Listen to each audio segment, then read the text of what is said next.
Coming up on March 25th, The Legacy of Slavery, a conversation on human rights, racism, and representation. Wednesday, March 25th at 290 Broadway at the corner of Duane Street in Manhattan. Excerpt from Then I'll Be Free to Travel Home will be shown.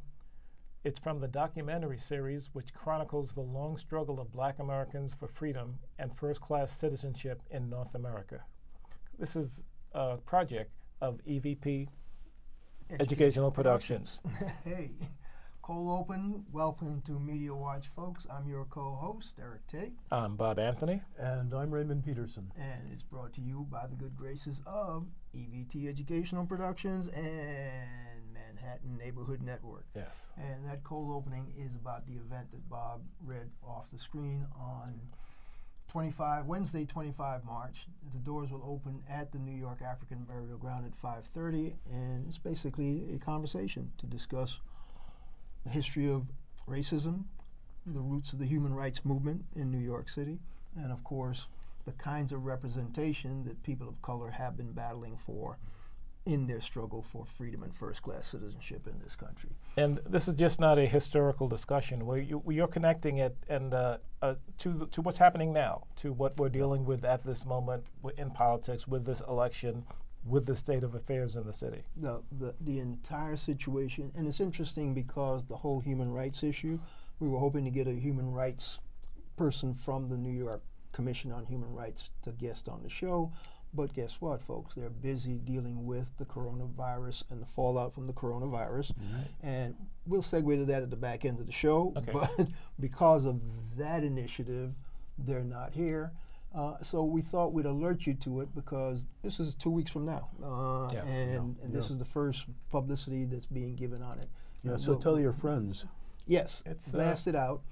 You know where the burial ground is. 290 Broadway is just south of Duane Street. Yeah, and it's the front side of the national monument that's the New York African Burial Ground. Right. And it's right across the street from the big federal building, the older one that everybody's familiar with. It's the new federal building. It's the new. It's in the new one. That's but what 290 Broadway is. Yes, it's what we have called the world's largest tombstone. Yes. Because that building sits in the burial ground and becomes the marker for all those Africans that are buried in Lower Manhattan.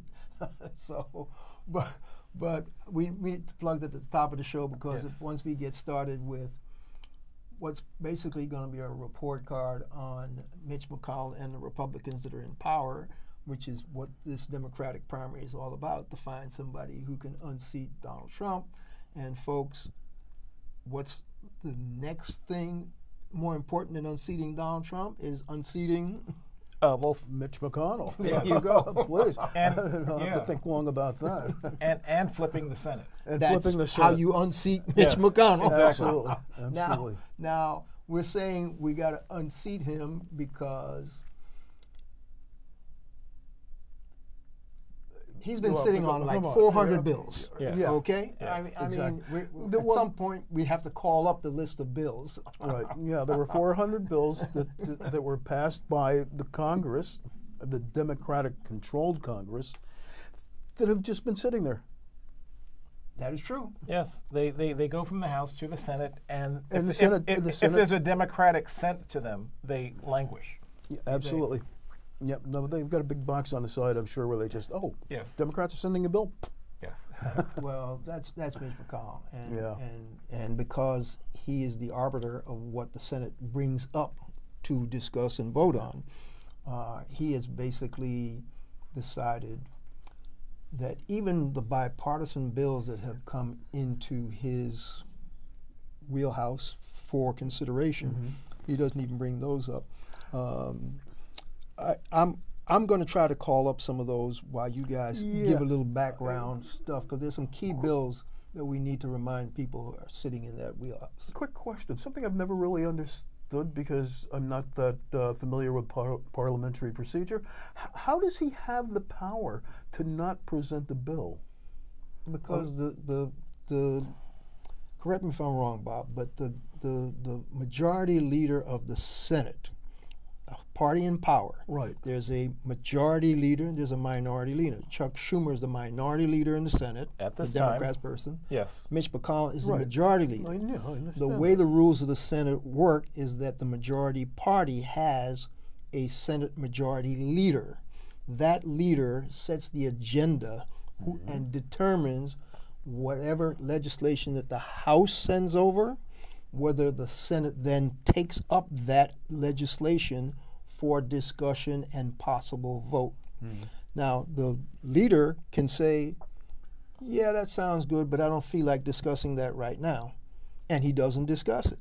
Which is why he was able to stymie everything. Which is why that- those Yes. 400 bills are languishing. Right. Because he Now- has not brought any of them up. Right. I mean, he's basically like in any other meeting controlled by parliamentary procedure, the chairman, and so he gets to recognize who speaks. There He seems get- to be something wrong with that, though. But there's a way to override it. But as long as the Republicans have a majority, his decisions won't get overridden. There are procedures to override what he wants to do, but the Republicans en masse support him, so he basically can do what he wants to do. That's the unfortunate state of affairs. Very unfortunate. Yes. I mean, since we've been doing Media Watch, I've gone from just not liking him to just viciously. His decisions can be abhorrent.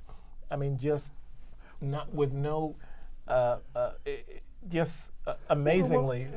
He's following his own agenda. He's not Yes. even following the president's agenda. He's following his agenda. He's doing what he wants. He's and doing what he and it's wants. not for the people who elected him. Oh. And it's right. It's his for his agenda. buddies. But you've nailed it there. Yeah. Between not taking up Obama's Supreme Court nominee, Merrick Garland. Merrick Garland. Well, Garland, they man. said the night Obama was elected, they said, "We're not passing anything that this Yes. president He- proposes." Funny you should mention that. yes. Back in, I guess, 2017 or something like that, a guy by the name of Robert Draper wrote a book about the GOP's anti-Obama campaign. And the headline on the reviews on the Draper book, and this was, I think, on Huffington Post way back when, GOP's anti-Obama campaign started night of inauguration. All right, so the bottom line is, as folks might not remember, they had a big meeting in this Washington restaurant, and according to Draper's book, the list of that night, 15 people: Eric Cantor, who since got defeated, Kevin McCarthy, these are all Republicans, Okay. Paul Ryan, Pete Sessions Wisconsin. of Texas, Yeah. Jeb Hensling, Texas, Ryan Pete was Heckstra, Speaker. Michigan, Yes, Dan yes. Longren, California, and then the senators were Jim DeMint of South Carolina, John Cowell of Arizona, Tom Coburn of Alabama, John Ensign of Nevada, Bob Corker of Tennessee. And the non-lawmakers who were present at the time were Newt Gingrich and some guy named Frank Luntz, who probably was the guy who instigated bringing all these people together. And their bottom line was they were not going to do anything about Obama's agenda. Now, And they didn't lie. what you call him wasn't present, Mitch McConnell. Right. No, Right. Because he and Frank Luntz evidently didn't get along, so that's the only okay. reason why he wasn't there. but- Interesting. But he the was- interesting he thing wasn't was, Speaker this then is like either. 2009. He was not. No. 2000, Jim Boehner, who was Yes. the speaker, wasn't there either because I don't think he and Luntz were buddies either. Okay. So the two key guys, the minorities at the time, weren't at this meeting. But in 2010, that's when Mitch McConnell, who didn't make the meeting, came right out and bluntly said, we're going to make it our business to make this president a one-term president. Right. And that was part of the just say no to any initiative anything, that yeah. Barack Obama. So Mitch McConnell didn't instigate the 2009-2008 meeting, but he went along with the program. Right. Now, you guys can correct me if I'm wrong, but didn't Mitch McConnell say he was happy to have Donald Trump in the White House because it was working for the agenda that he's always wanted to put in place? I missed that one. Has he said it in that many words? I don't. Yeah. I don't Yeah. know. I don't I'm know not that he sure has actually it's said a it. statement, Yeah. but Yeah. in practice. around it's yeah, clear. Okay, It's very, in practice, it's very but clear. I've heard statements to the Okay. effect that this is, and there was a quote where he says, "It is our mission to have judges, young judges, that you can't undo because they have lifetime appointments." Right. And so those are Right. the judges that Donald Trump keeps sending to the Senate for advice and consent. And Mitch McConnell is busy rubber stamping them and running Oh, them sure. through. And he's prepared. He's prepared to fill a seat if it becomes vacant this election year. Okay, so you want to backtrack and Bob give us the Merrick Garland Well, I mean, history that's really hypocritically contravenes what he did Right. for Well, Obama. he blocked Eric Garland's Merrick Garland. Merrick Garland. Garland Yes. wouldn't do anything to further his. right.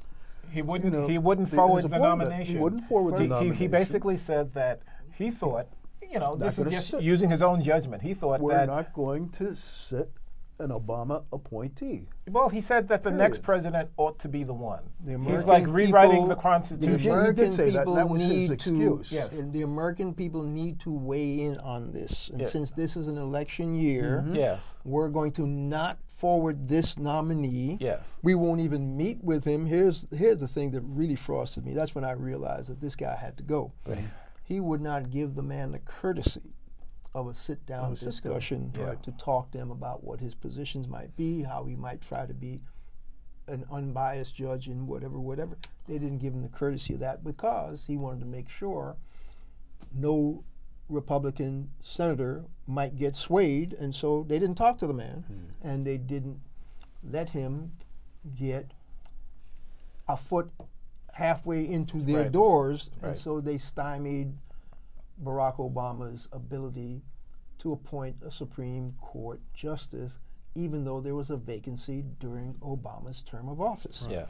And so, to pick up on what you were saying, what did he just say about what might happen this year, which is an election year, should, heaven forbid, Ruth Bader Ginsburg step down because of ill health or somebody else die because of unforeseen circumstances? Well- if there's a vacancy, what would Mitch McConnell do in this Immediately- election year? Immediately Yes. fill the vacant seat. He would drive to the fail. person's house and get it done quicker. I mean, that's This how is fast he would do it. almost- So my question facetiously to you Yes. guys is, what happened to letting the American Yeah, people yeah, it's- weigh in yeah.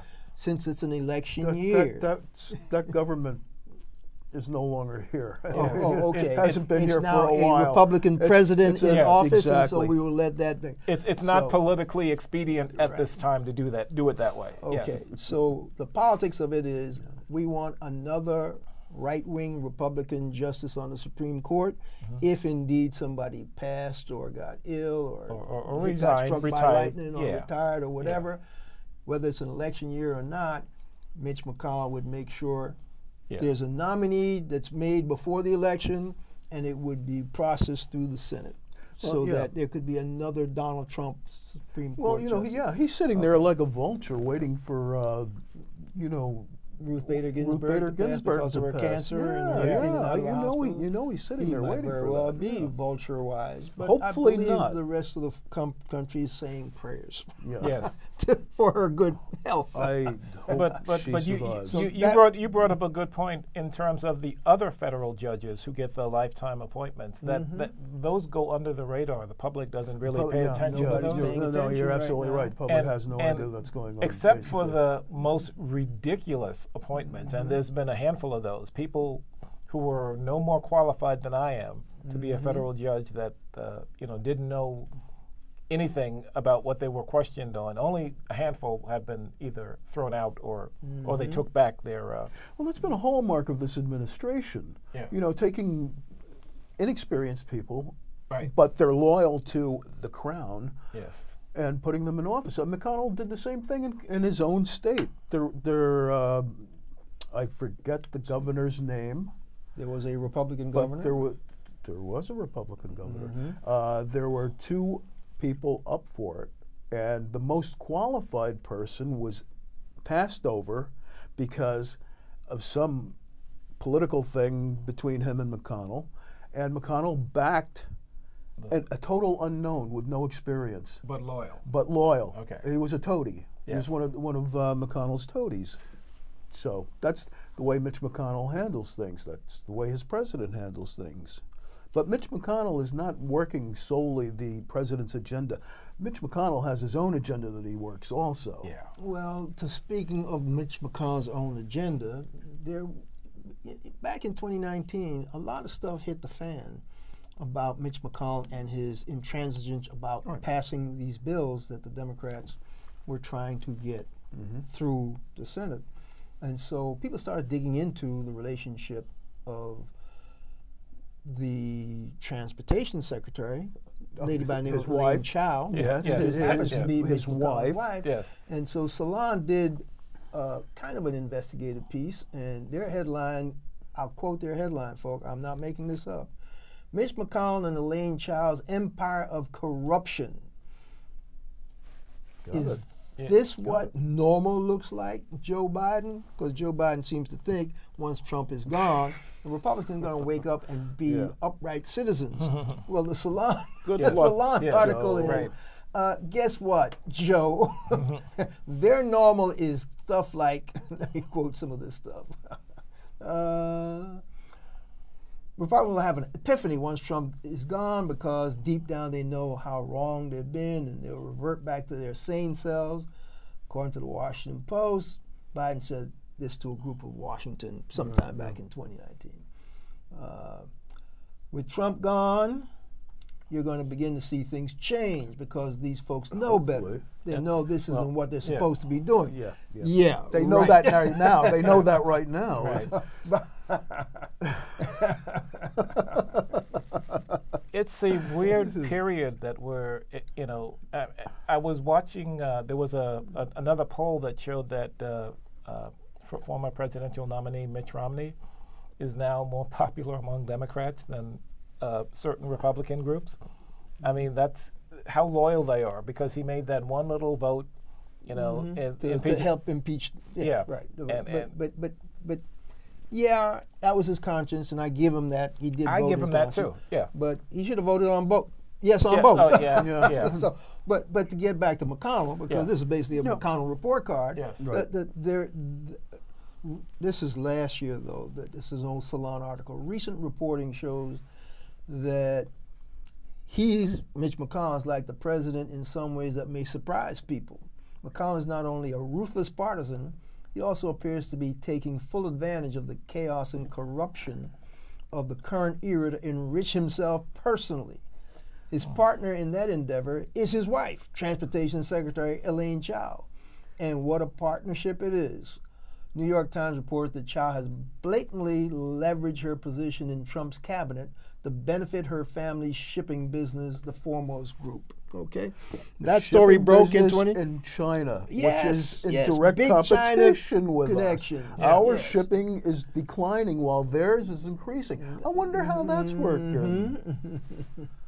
Chao herself is not officially part of the Foremost Group's management team, but her father and other members of her family have given millions to McConnell's campaigns over the years. In turn, they have benefited greatly from their connection to the American political elite. Quote, over the years, Ms. Chao has repeatedly used her connections and celebrity status in China to boost the profile of the company, which benefits handsomely from the expansive industrial policies in Beijing that are at the heart of diplomatic tensions with the United States, tariff, etc. According to interviews, industry filings, and government documents from both countries, now Ms. Chao is the top Trump official overseeing the American shipping industry, which is in steep decline and overshadowed by its Chinese competitors, as you were saying. Right. So now the swamp that this guy said he was going to drain, the Orange Julius, he basically brings swamp dwellers into his cabinet to help suckle from the trough of the federal monies. So now this is the corruption side, and this is Salon that I'm quoting. But I'm sure New York Times and Washington Post and other people have run stories on this connection and the fact that they're enriching themselves in Kentucky. I think we mentioned it on a couple of Media Watch shows a while back. when it was high in the news in 2019. But we're doing this report card, folks, because people keep forgetting how bad this guy is, how deep in the trough and the swamp he is, and what he has done to our democratic government just by taking control of Supreme Court nomination, just by stacking the federal benches with all kinds of I don't want to say crazy, but far right judges who basically are there for life. Crazy. Yes, I mean, and he gets to hide behind Trump, who always tweets something that knocks McConnell out of the news. So he's like hidden in the next level down in the newspaper, where not everybody is reading, and a lot of his stuff gets overlooked. Yeah, let's continue. What else is on this guy's agenda? Okay, the bills, which I need to call up. But let me just mention this unfortunate little piece of polling I see here today. This is today's March 10th. Well, today's the 11th. This is yesterday's reporting from Newsweek, and Newsweek reports that more Americans favor Republicans Mitch McConnell after impeachment. This new poll shows not that a majority of them support them, but more of them. So it's went from like 34% to 40% approval. Okay. Yeah, his approval rating went up. Yes. After the impeachment, from 34 to 40. Yes. That means 60% of the country don't like Mitch McConnell. Yeah, right. Okay. So all right. So I think there was a little bit of impeachment fatigue. And I think maybe that might have pushed his approval rating up. Well, and a lot of people think that, well, you know, he defended the president. He kept the president from being or he defended the country. A lot of people feel that way, too, that it's the country, indeed. So that's why his approval rating went up. I tend to feel the same way, Yeah, he got that bump because of, there's a certain sector of Americans that are just loyal to the flag. Right. No matter what is happening under it. Yeah, there are some people who think that presidents should never be targeted even when they do bad because they're president. Right. They totally misread. Did they think that when Obama was president? I'm sorry, I missed that. Right. Well, the Tea Party grew out of the fact that a black president was in the White House. Yes. Okay, so we know that a bunch of Americans don't like black people in power. Right. So I mean, I know you're being facetious. I'm answering it bluntly. A little bit. So, but to continue on the Mitch McConnell report card. In researching some of this stuff, I pulled up an old Vox rundown from 2019. I think it was November some back last fall. House Democrats have passed nearly 400 bills. Trump and Republicans are ignoring them. All right, this was November 29th, 2019, so just back end of last year. And basically, Vox went and did a report card on how many bills, how productive this particular Congress has been, even when Nancy Pelosi kept saying, I don't have time for impeachment, I got legislations to take care of. Right. Guess what? She took care of them legislations that she had on her plate. Almost 400 bills, and then had time to go ahead and impeach this SOB because he needed impeaching. But some of the key bills that this guy is sitting on, okay? Oh, by the way, as of November 29th, Congress had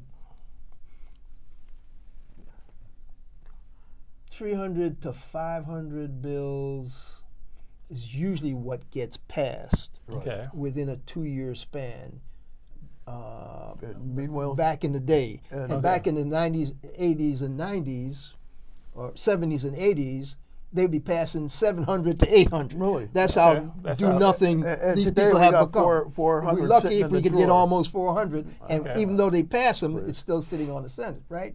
But Trump is accusing Democrats of doing nothing as he refuses to work with them. This is part of the Vox ad.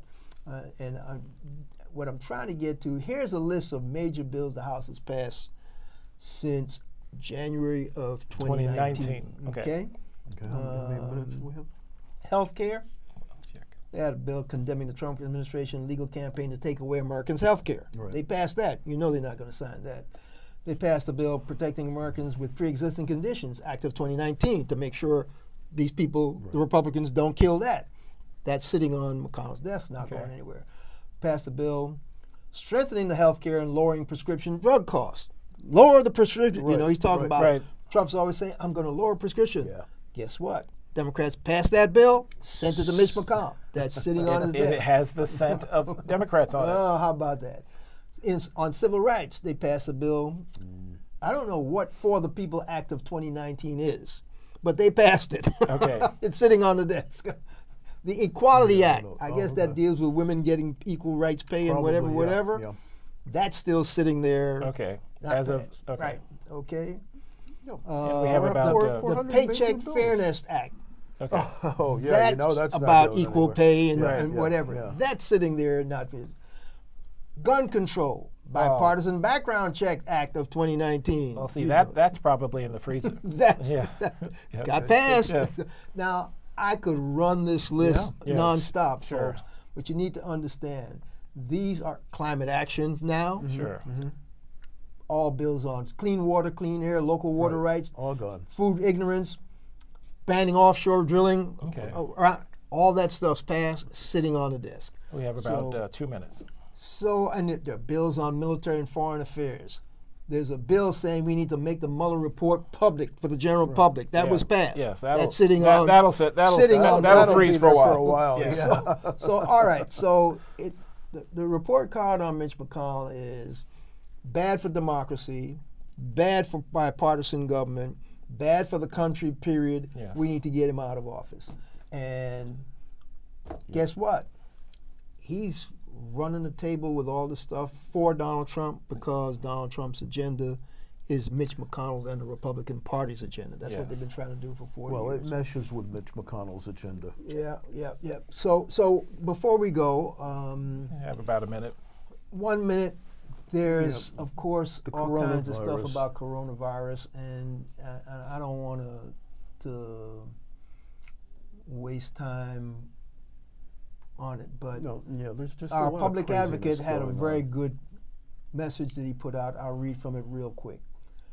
Fear-filled bigotry has also led to many Asian Americans being the victims of hateful acts, and ignorant mentalities from some have led to a decline in revenue for businesses across the city, particularly for Chinese-owned businesses. Yeah. We must denounce every instance of prejudice. We need to make sure that we're pushing facts and not fear. Jamani Williams, the public advocate, Yes. City of New York, that's his take. You guys had some instances of people doing crazy stuff on the subway and other places. Yeah. But We'll get to it another time. yeah. Yes. 15 seconds. All I can say is try to make the event on March 25th at the African Burial Ground. This has been Media Watch. I'm your co-host, Eric Tait. I'm Bob Anthony. And I'm Raymond Peterson. We'll catch you the next time and on Media Watch EVT on Twitter and YouTube.